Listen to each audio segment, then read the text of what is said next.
자, 이제 비 오는 날이면 가리봉동에 가야 한다. 소설 공부 같이 시작해 보게요. 맨 위에 이 작품을 어떻게 감상하면 좋을지에 대한 안내가 좀 나와 있어요.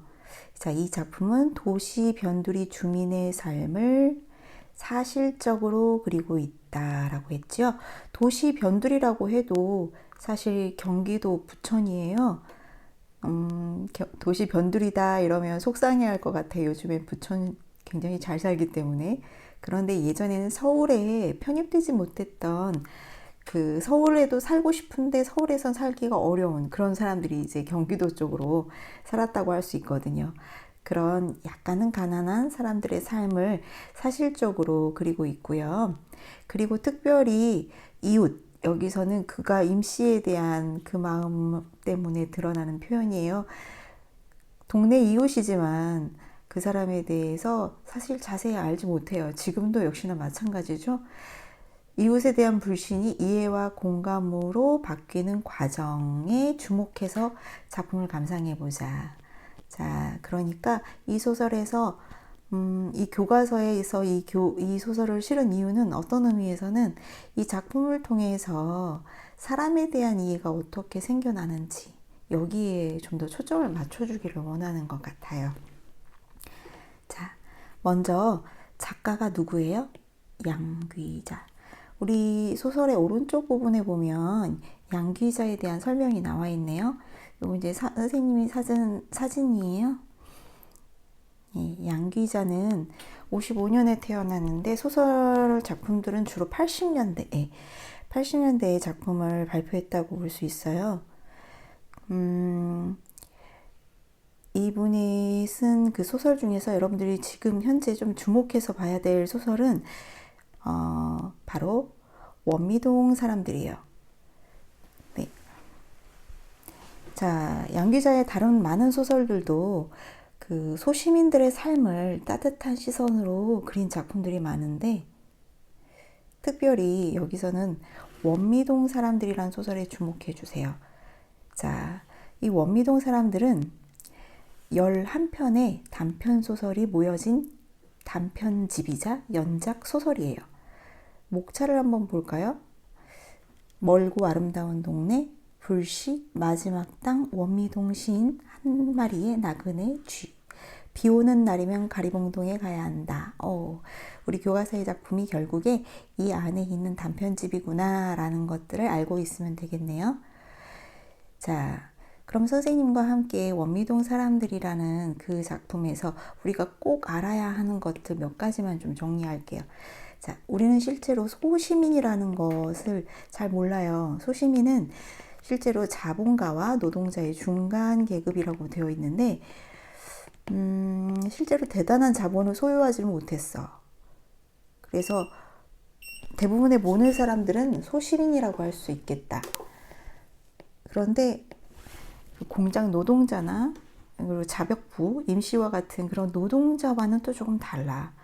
주로 월급 받아가면서 사는 사람들, 그런데 형편이 넉넉하지는 않은 사람들, 이런 사람들을 소시민이라고 할 수 있어요.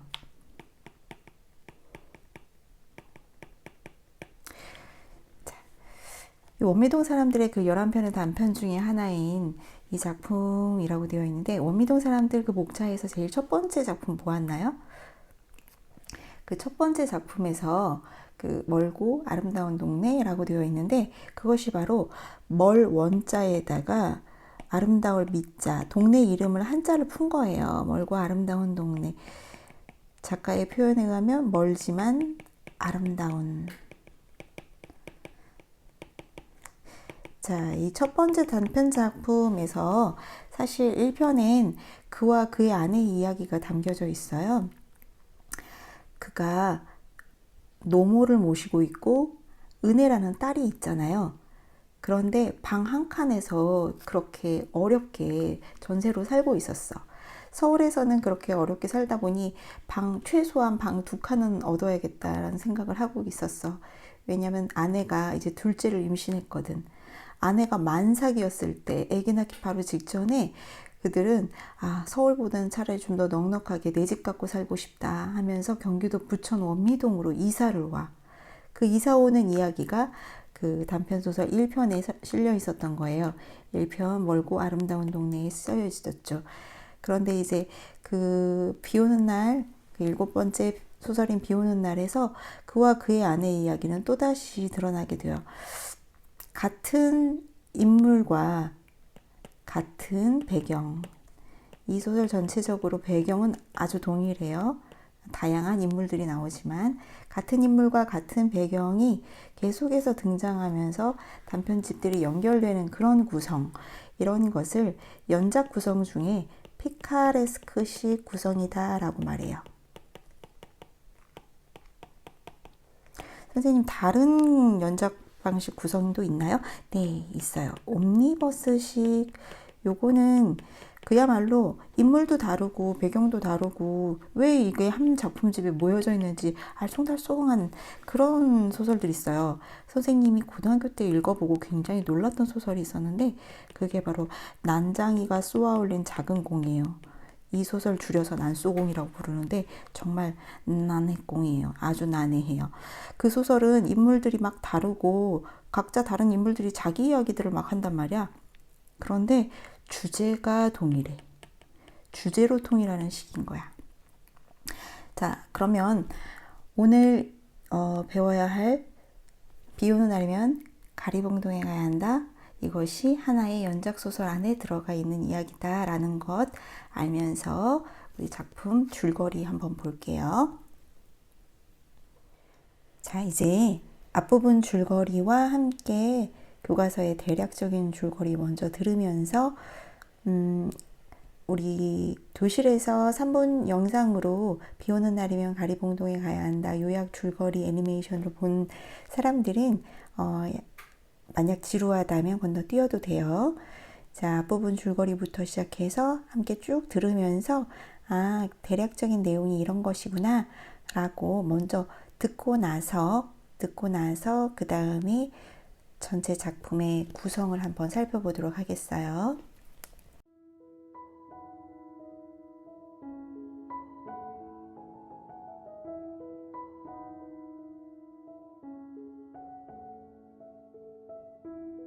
그는 서울에서 직장을 다니고 있지만 부천시 원미동에 처음으로 자신의 집을 장만하여 이사한다. 그런데 이사간 집은 여기저기 문제가 생겨 고쳐야 할 곳이 생겨난다. 어느 날 목욕탕 배수관에 문제가 생겨 아랫집 천장에 물이 새자 지물포 주인에게 소개를 받아 임씨에게 수리공사를 맡긴다. 임씨는 젊은 인부와 함께 공사를 하러 오는데 그와 그의 아내는 임씨의 본업이 연탄장수라는 이야기를 듣고 목욕탕 공사를 맡긴 것을 후회한다. 임씨는 문제가 생긴 곳을 살펴보더니 시간이 오래 걸리는 일이라고 말한다. 그와 아내는 임씨가 수리비를 약속보다 더 요구할까봐 걱정을 한다. 그러나 예상과 달리 욕실 공사를 수월히 마친 임씨는 힘든 옥상 공사까지 정성껏 일을 한다. 또한 일한 만큼만 계산해서 견적서를 수정하고 옥상 공사는 서비스라고 말한다. 수리비 계산을 마친 후 그와 임씨는 김반장의 형제 슈퍼에서 한 잔 더 술을 마시게 된다. 임씨와 맥주를 마시며 그는 임씨가 비 오는 날이면 떼인 연탄값을 받기 위해 가리봉동에 가게 된 사정을 듣게 된다. 쇠타공장 사장에게 1년 동안 대준 연탄값 80만 원을 받기 위해서이다. 쇠타공장 사장은 연탄값을 떼먹고 야반도주를 하였으나 가리봉동에 가서 더 크게 공장을 차렸던 것이다.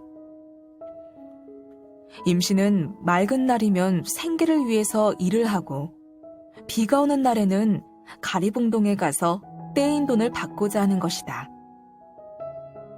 나는 임씨의 이야기를 들으며 가난한 도시 빈민인 임씨의 처지에 연민을 느끼게 된다.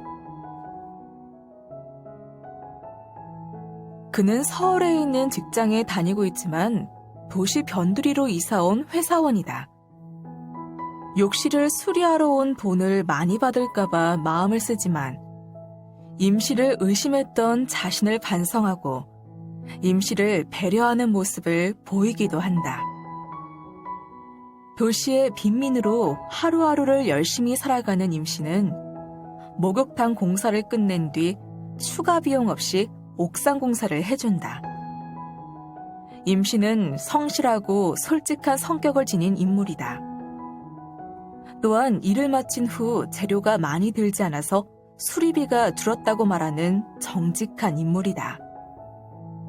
임씨는 일이 없는 비 오는 날이면 가리봉동에 가는데 연탄값을 떼어먹고 도망가 가리봉동에 큰 공장을 차린 스웨터 공장 사장에게 돈을 받기 위해서이다.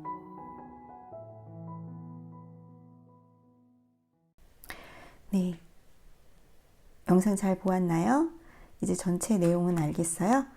자, 작품의 구성을 단편소설은 대부분 발단, 전개, 위기, 절정, 결말의 구조로 나누어요. 이것은 실제 갈등이 점점 어떻게 고조되느냐, 갈등이 얼만큼 심화되느냐라는 그 순서로 이렇게 그런 척도로 나눈 구조거든요. 자, 먼저 갈등이 시작되는 단계가 발단이에요. 갈등이 점점 고조되고 위기에서 고조되다가 절정, 갈등이 맨 절정을 다다르고 그리고 나서 그 갈등이 해결되면서 결말이거든요. 자, 이 작품의 갈등은 외적 갈등일까요? 내적 갈등일까요? 그가 임씨하고 뭐 싸우나요? 아니잖아요. 자, 이 작품의 갈등은 주로 되다는 갈등은 내적 갈등이에요. 내 내면 안에서 임씨가 정말 좋은 사람이라는 걸 알겠어. 이 사람이 정직했고 아주 도움도 많이 주었다는 것을 알게 되었어. 그렇지만 내 안에는 또다시 이 임씨에 대한 좋은 마음도 있지만 돈이 너무 아까워. 공사비 진짜 이거 다 물어야 돼? 하는 그런 내적 갈등이 내 안에 성과 악이 싸우는 내적 갈등이 있어요. 임씨에 대한 사실은 처음부터 가졌던 오해가 있었었고요. 그리고 그럼에도 또 자기 자신의 양심도 있어요. 내 안에 많은 것들이 싸워가는 그 갈등이 점점 심해지다가 견적서 내놓을 때 견적서를 임씨가 가지고 오라고 해서 그때 막 고치거든요. 그때가 아주 절정 부분이에요. 이것이 바로 우리 교과서 부분에 실려 있거든요.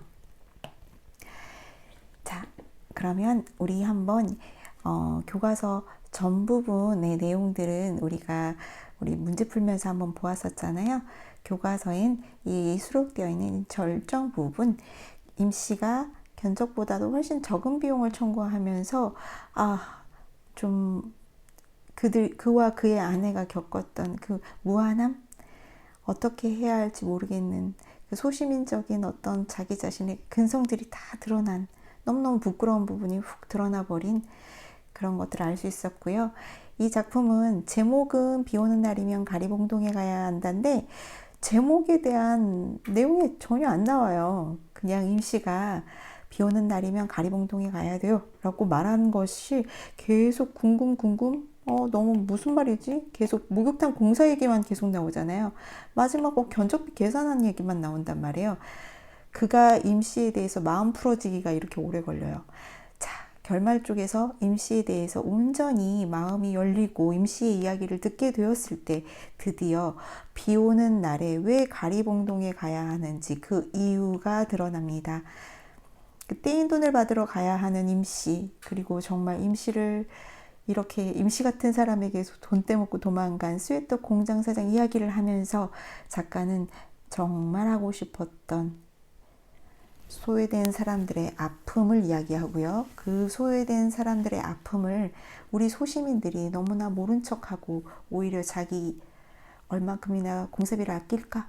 자기 이득만 생각했던 소시민들의 그 정말 소시민적인 속물 근성들을 한 번씩 더 되짚어주면서 내 마음의 부끄러움도 여기라고 이렇게 얘기해주는 소설이라고 할 수 있겠어요. 자, 이제 교과서 부분 같이 해석하면서 꼼꼼하게 읽어보아요.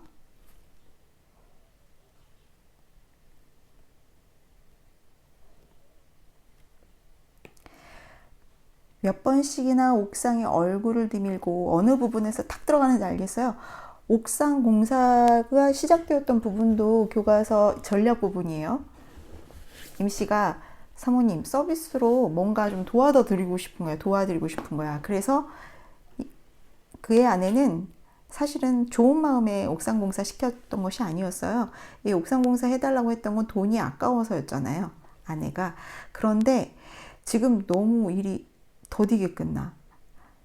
그 아내가 마침내 질렸대. 왜 질렸다는 거야? 이 옥상 공사가 너무 오래 걸려.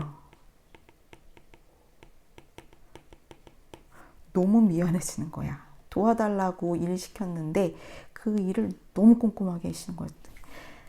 대강해주세요. 날도 어두워졌네. 어서들 내려오시라고요. 그런데 임씨의 말.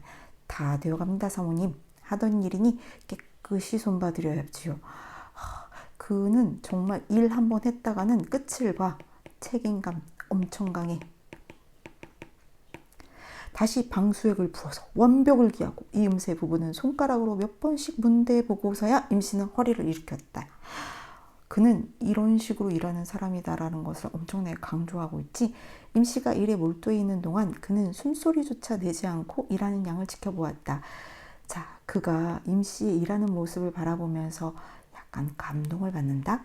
저 열 손가락에 박힌 공이, 노동자들의 손에는 공이가 다 박혀져 있잖아요. 그런데 그 대가가 그의 임씨의 마음을 들어가는 거예요. 지하실 단칸방에 살고 있는 임씨를 생각해 보는 거야. 저렇게 열심히 일을 하는데 얻는 것은 이것뿐이라니. 정말 그 안타까움이 생겨나고 있죠. 즉 임씨에 대한 연민이 싹트고 있어요.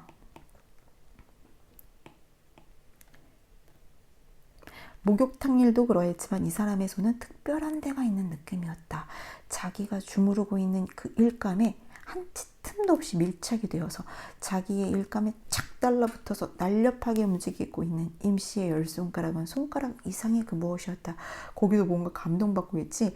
이런 거를 뭐라고 하지 얘들아? 자기 일에 너무나 열심히 그것도 어마어마한 실력을 발휘하면서 그가 반한 임씨의 장인정신이랄까?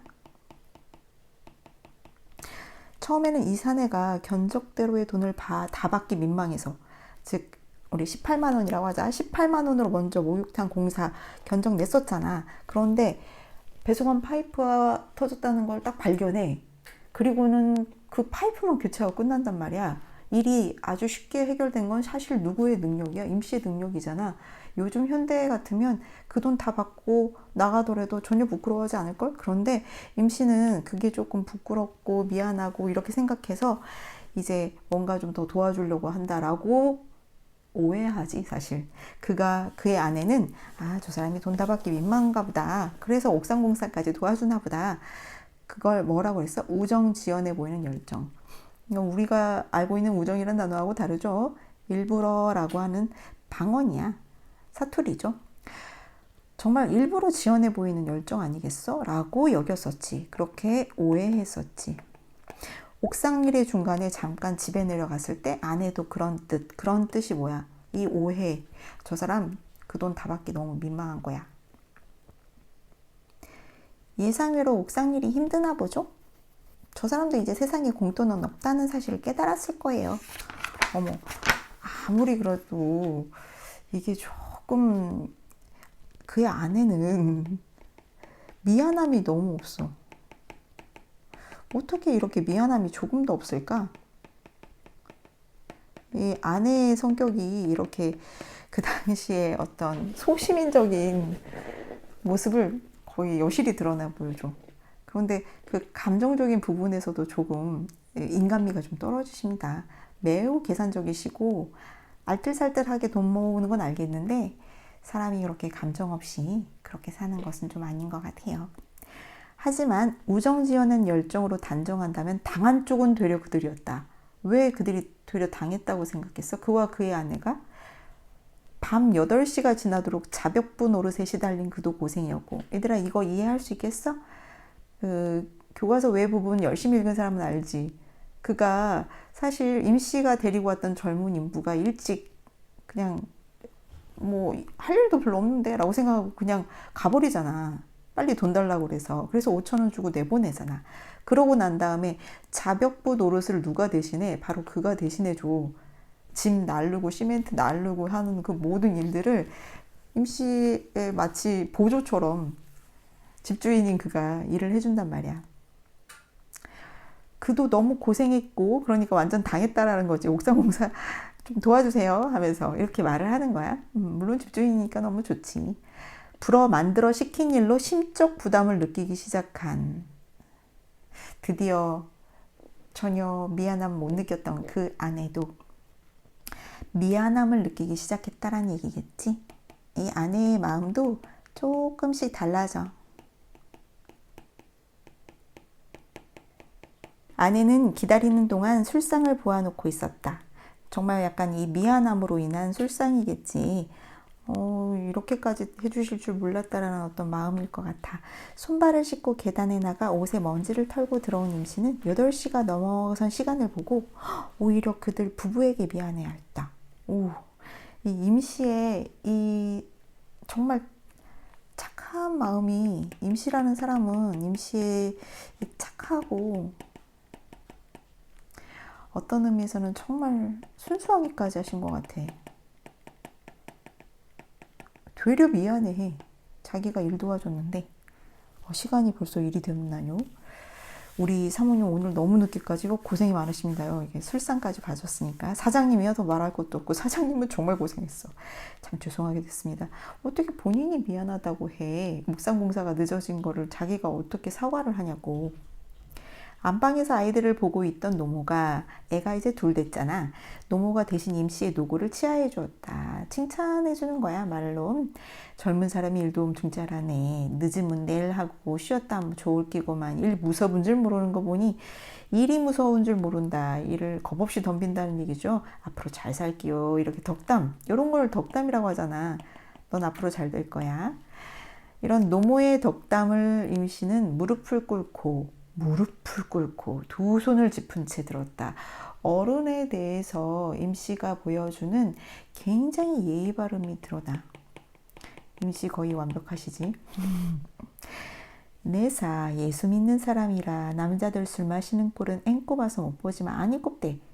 예수 믿는 사람이라 좀 생각해 보셔야 할 이 노모의 예수 믿는 사람의 태도가 좀 몇 번 나와. 그런데 그 며느리 마음은 전혀 모르고 막 김집사님 집에 가가지고 일해주면서 애기 밥 먹이고 막 그러잖아. 며느리는 그 김집사 굉장히 이렇게 약간 시기 질투하시는데, 거기다가 기도하면서 아들 낳게 해달라고 기도하는데 은혜의 동생도 여자 아이죠. 예, 여러 가지 이렇게 좀 며느리의 마음은 잘 모르시는 그런 분이셨던 것 같아. 나는 술 마시는 건 아니 꼽다. 그치만 그렇게 일하고는 안 마실 수 없겠구만은. 이거 그 임씨가 너무 일 잘했다. 그 임씨 칭찬하는 거야. 임씨가 너무 성실하구나. 이거를 칭찬하는 거지. 너무 크게 인정해 주는 거. 나는 고마 들어가 있을 때 좀 쉬었다 가소 하면서 술상 봤으니까 이제 여기서 한번 좀 친해진다고 볼 수 있겠죠. 노모가 방문을 닫고 들어가자 임씨는 그가 부어주는 술을 두 손으로 황감히, 이 황감히 그 뜻풀이나 이런 걸 한번 보면은 황송하고 공경스럽게 황송할 정도로 감사하다라는 뜻이거든요. 그가 부어주는 술을 이렇게까지 받고 막 이러니까 얼마나 좀 민망하겠어. 나이도 거의 엇비슷한데 자기를 사장님 불러주는 거에다가 좀 너무 부끄러운 거야. 그래서 그가 이제 얘기해. 이거 왜 이러십니까? 편히 드십시다. 나이도 서로 엇비슷할 텐데 말이요. 나이 얘기 근데 괜히 했지? 좀 더 읽어보면 알아. 그렇게 말은 했어도 이제 그 사람 속마음 나온다. 임씨 나이가 그보다 훨씬 많으면 왠지 괴롭겠다는 기분을 지울 수 없었다. 왜 그래? 임씨가 나이가 더 어린 사람한테 고용돼서 일했다는 거를 임씨가 만약 알게 된다면 임씨 마음이 괴로울까 봐. 그 사실 임씨에 대한 자기 자신 나름 그렇게 깊이 생각하고 배려한 마음이에요. 임씨가 나이도 많은데 어떻게 일을 해? 하면서 그 사람의 일하는 모습을 잠시 얘기해. 그가 생각하는 임시인 거야. 찬바람 불면 다시 온몸에 검댕칠을 하는 연탄 배달에 나서야 하고, 그 사람 연탄 장수잖아. 그리고 연탄 안 팔리는 여름. 여름이 오면 정식으로 간판 달고 일하는 설비집 동료들이 손이 딸려야만 넘겨주는 일감에 매달려. 이게 무슨 얘기야? 그 사람은 여름이 와도 정식으로 이렇게 이런 일들을 할 수 있는 사람이 아니야. 설비사 전문가가 아니야. 그냥 아이고 손 딸려서, 손이 딸렸다는 건 일손 부족한 거지. 일손이 부족해야만 넘겨주는 일감. 그러니까 매번 고정적으로 오지도 못하는 그런 일감이야. 경제적 형편이 몹시 어렵지. 그런 일감에 매달려서 하루 벌어 하루 먹고 사는 일용직의 가장 마음이 참 짠하게 들어가네요. 하루 벌어서 하루 먹고 사는, 지금 오늘 준 돈 가지고 언제 또 다시 일이 있을지 모르는 저 사내 앞날이 창창하다는 게 위안이 될는지 그것도 모를 일이긴 했다. 이게 뭔 말이냐면, 실은 또 임씨가 나이가 뭐 엄청 젊으신 분이라면 그분의 앞날이 창창하다라는 게 또 위안이 되겠는가. 그만큼 일이 고생스러운데 그의 고생에 대한, 그가 얼만큼 고생해야 될지를 알기 때문에 나이가 젊으면 더 많이 고생해야 되는 앞날이 너무 안쓰럽고, 나이가 많으신 분이면 이 젊은 사장한테 고용되어서 일한다는 그것이 또 임씨가 혹여라도 그것이 마음 아플까 또 염려되고. 이제 나이 이야기 계속 나옵니다. 사장님은 금년 몇이시죠? 전 토끼띠 36아닙니까? 임씨가 36세 토끼띠라면 그는 35세 용띠였다. 한 살 어려. 웬일이야. 걸렸네. 나이 얘기 왜 했대? 옆에 앉아서 지갑을 열었다 닫았다 하던 아내가 왜 갑자기 지갑을 열었다 닫았다. 이 아내는 단 한 가지만 집중 생각. 왜? 계산. 지금 견적 냈던 거 18만 원 들여 마라 이거 좀 깎아봐, 이 생각만 지금 아직도 아내는 골몰하고 있었어. 그런데 그때 갑자기 얘기 나오는 거예요. 그러면서 그냥 아내는 아무 상관없이 이 양반은 용띠예요 라고 말하려고 지금 띠리리리리 하고 얘기하려고 하는 거를 그가 가로챘다. 그래요? 나도 토끼띠죠. 서로 동갑이군요. 갑자기 거짓말 하십니다. 왜 갑자기 거짓말 하실까요? 자, 이것은 조금만 더 정리할게. 너희들이 이 마음을 알는지 모르겠어. 임씨가 자신보다 나이 어린 사람,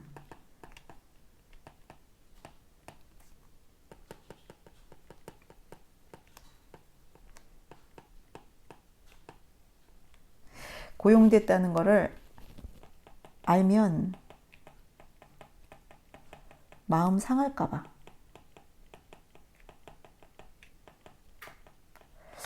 이렇게까지 배려심이 있는 분이시다. 근데 남자들은 나이 중요하잖아. 참 나는 이분이 그래도 이런 좀 생각이 있으신 분 같아. 그리고 배려심이 꽤 깊으신 분 같아. 여기 문제 있었네. 그가 임씨에게 동갑이라고 한 까닭을 생각해보자. 쌤이 벌써 다 썼네요. 자, 그 아내는 아무 생각 없었던 그 아내는, 그런 부분에 대해서 마음 아파하지 않았던 그 아내는 얼마나 기가 막히겠어. 그가 나이까지 속이면서 얘기했으니.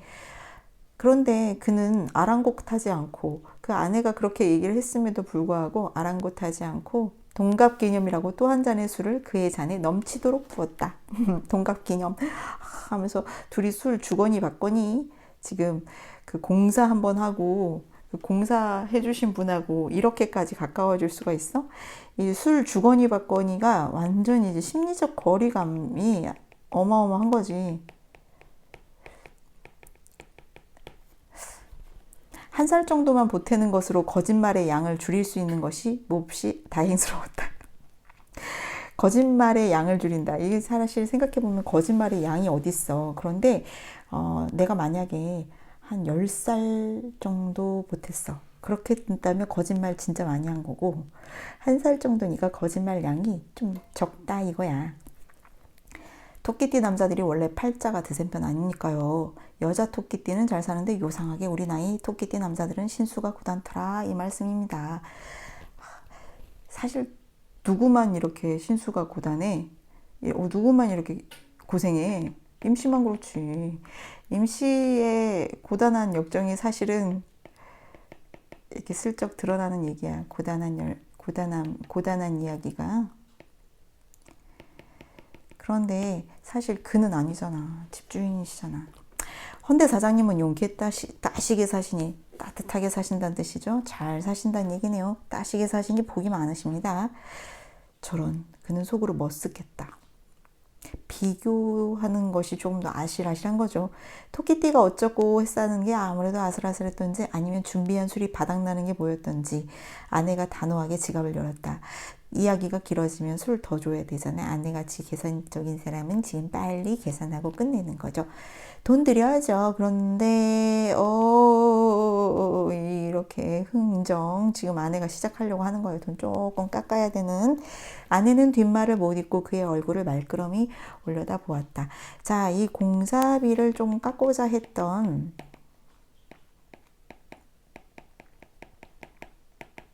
그의 아내에 대해 그는 지금 어떤 마음이겠어?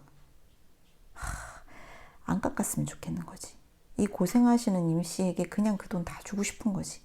그는 술잔을 들어 올리며 짐짓 아내를 못 본 척했다. 역시 여자는 할 수 없어. 어디서 이런 표현을? 참 너무하는 거 아니에요? 본인도 거의 그 같은 마음 갖고 있잖아요. 누가 이렇게 누가 누구 때문에 이렇게 돈 아끼면서 사는데 어디 이런 표현을.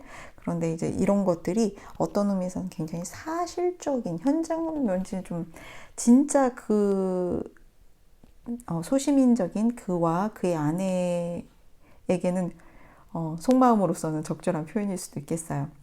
옥상일까지 시켜놓고 돈 다 내주기가 아깝다는 뜻이었다. 야, 정말 여자 정말 너무 계산적이야 라고 말을 하면서 본인도 그랬잖아 사실은. 그러나 지금은 다 아내가 잘못했다는 식이야.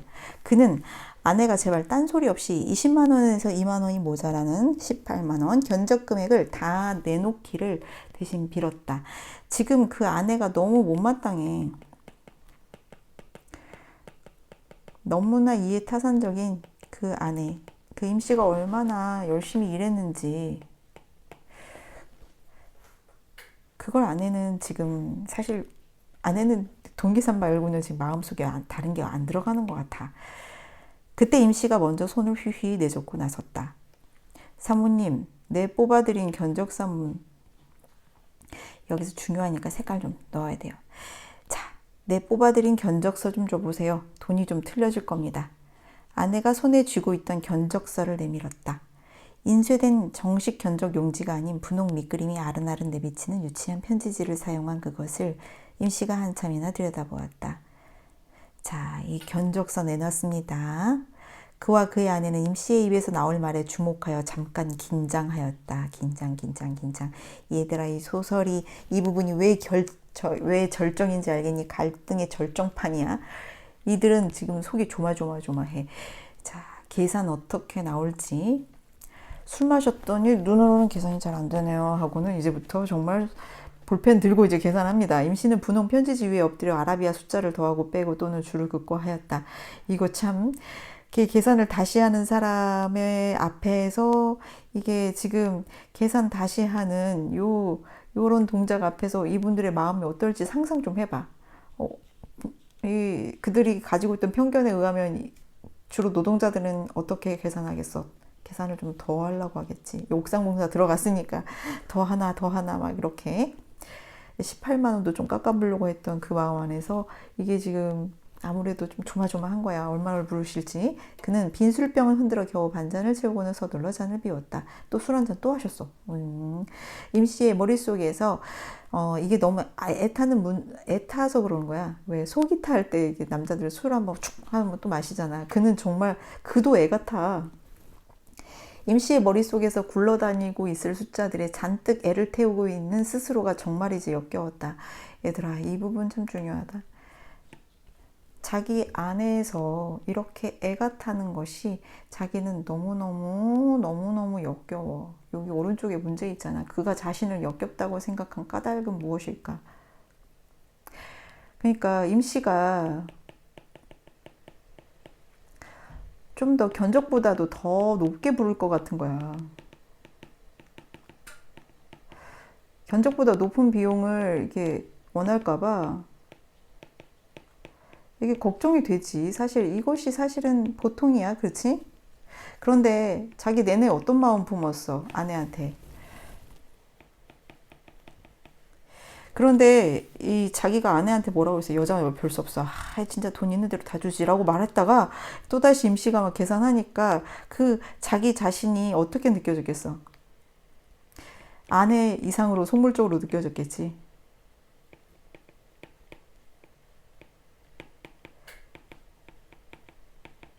와, 왜 그러니까 여자는 어쩔 수 없어 이런 말을 해. 자기도 어쩔 수 없으면서. 됐습니다, 사장님. 이게 말입니다. 자, 이 견적서를 이제 지금 수정하고 계시잖아요. 여기서 여러분들은 굉장히 어떤 의미에서는 이 소설의 큰 반전이기도 하고요. 네, 여기서 그와 그의 아내를 너무나 부끄럽게 만드는 수정 견적서 나옵니다. 자, 처음에 파이프가 어디서 샜는지 모르니 전체를 뜯을 작정으로 견적을 뽑았죠. 아까도 말씀드렸지만 일이 썩 간단하게 됐단 말입니다. 일이 썩 간단하게 됐다는 거는 그때 파이프 교체만 하게 됐잖아. 자, 그래서 노임에서 4만 원 빠지고 이제는 빼기를 하는 견적 흔치 않죠. 사람이 돈을 더 많이 원하는 건데 시멘트도 이게 다 안 들었으니까 빼고 모래도 빼고 용달차 쓰레기 치울 용달차 빼버렸어. 왜? 사실 집주인이 이랬잖아요. 이게 뺐어요. 방수액도 타일도 반도 못 썼으니 여기서 요게 빠지고 또 이거 좀 감동스럽습니다. 예.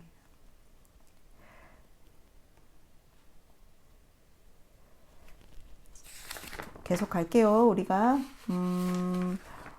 오늘 한 장 더 보고요. 예, 임씨가 이렇게 계산한 이 견적서가 오늘의 굉장히 큰 하이라이트이기 때문에 쭉 가겠습니다. 우리 쉬지 않고 갈 테니까 조금 피곤하겠지만 끝까지 가봅시다. 마지막이요. 마지막. 임씨가 볼펜심으로 꾹꾹 찔러가며 조목조목 남는 것들을 설명해 갔지만 그의 귀에는 제대로 들리지 않았다. 귀에 안 들리는 건 왜 그런 거예요? 지금 이게 감정적인 거죠. 왜냐하면 그게 일단은 망연한 상황인 거라고 할 수 있겠죠. 자기 예상하고 너무 달라.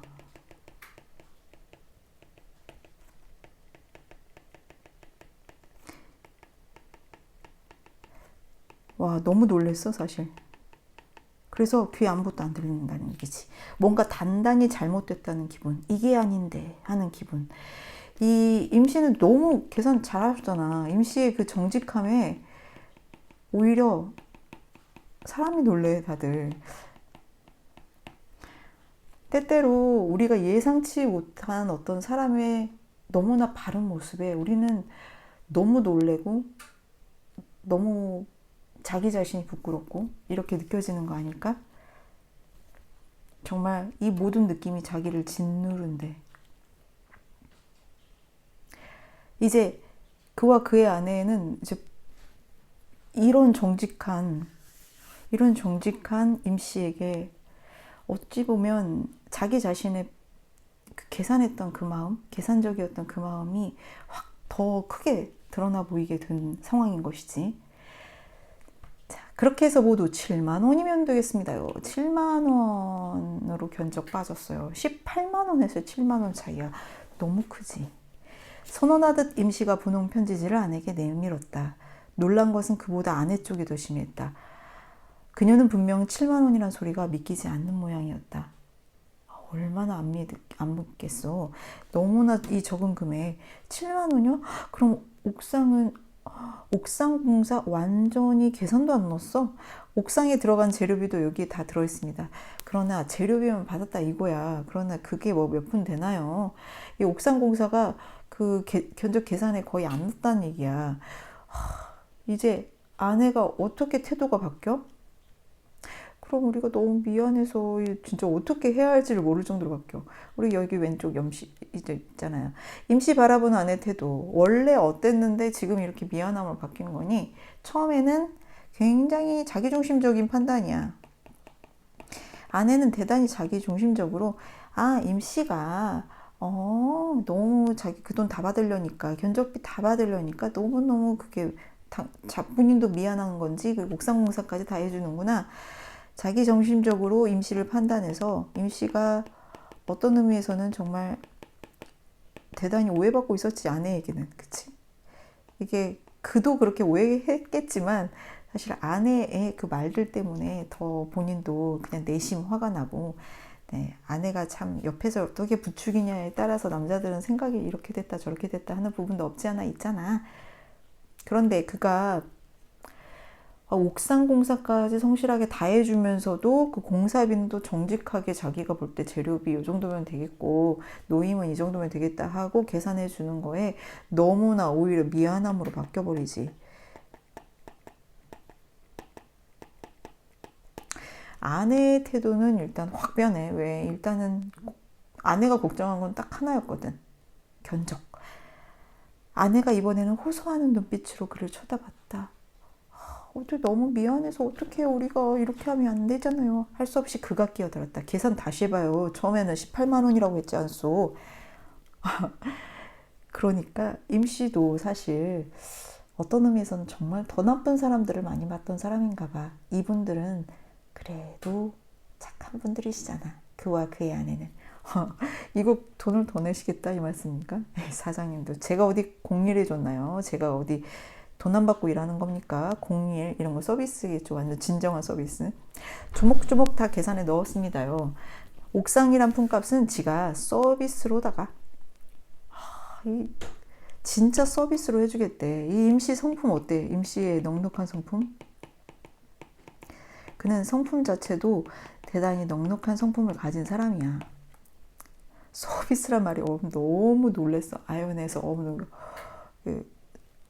너무 어이가 없는 상황을 너무 감사하긴 한데 이게 너무 어떻게 해야 할지 모르겠는 거야. 그럼 뭐 저도 서비스 할 때는 서비스도 하지요. 아니 이런 노동하시는 분들이 서비스가 다 뭐야. 한 푼이라도 더 벌려고 하시는 분들이 일용직인데 그는 입을 다물어버렸다. 뭐라 대꾸할 말이 없었다. 자, 사실 뭐 썼던 말을 또다시 써야 되겠지만 그는 임씨의 정직함 때문에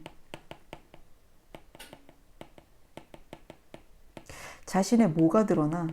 자신의 속물적인 태도가 드러나.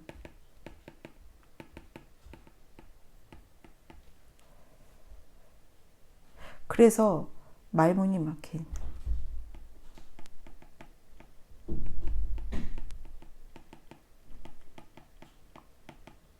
더 이상 할 말이 좀 없는. 그런데 임씨는 이렇게 말한다. 거기다 대고 토끼 뛰면서도 사장님이 왜 잘 싸는가 했더니 역시 그렇구만요.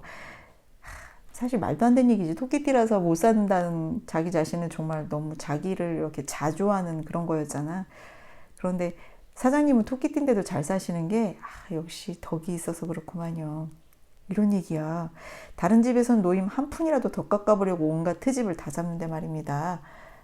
제가요, 이 무식한 노가다는 막일하시는 분들, 노동자들을 굉장히 무시하는 표현입니다. 예, 좋은 표현이 아니에요. 한 말씀 드리자면요, 앞으로 이 세상 사시려면 그렇게 마음 물러서는 안 됩니다요. 어떻게 웬일이야. 이거는 임씨가 이렇게 말을 해주는 게 이분들을 두 번 죽이는 거지. 임씨의 그 정말 이게 순박함이 정말 어떻게 보면 여기서 더 부각돼. 그리고 이분들은 더 부끄러워. 이렇게 마음 불러서 안 됩니다. 이러시면 안 됩니다. 한 푼이라도 더 깎으셔야지. 이렇게 얘기하는 장사꾼들이 어딨어. 저는요, 받을 거 다 받은 거니까 이따 겨울 돌아오면 우리 연탄이나 갈아주세요. 이거 큰 그림인가? 응? 여하튼 너무나 착하고 인정 많은, 어떤 의미에서는 이게 굉장히 이 정직한 사람이, 대단히 정직하신 이분이 대단히 계산적이었던,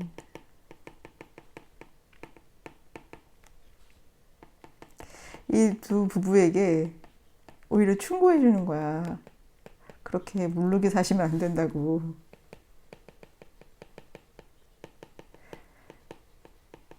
이것 때문에 어떤 효과니? 사실은 이것 때문에 이 그와 그의 아내가 더더욱 부끄럽지.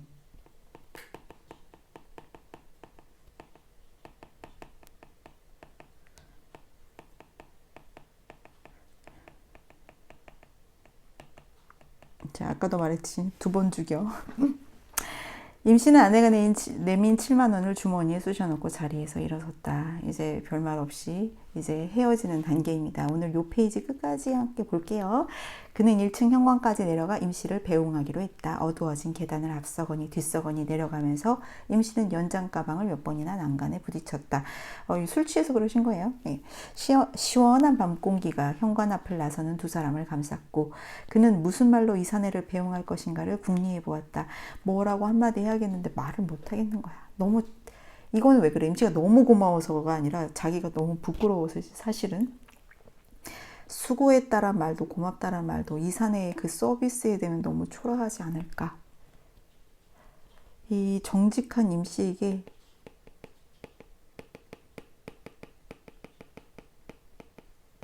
자기 자신이 너무 부끄러워요. 면목 없음. 그래서 오히려 고맙다는 말도 못하고 어떻게 말을 제대로 못하는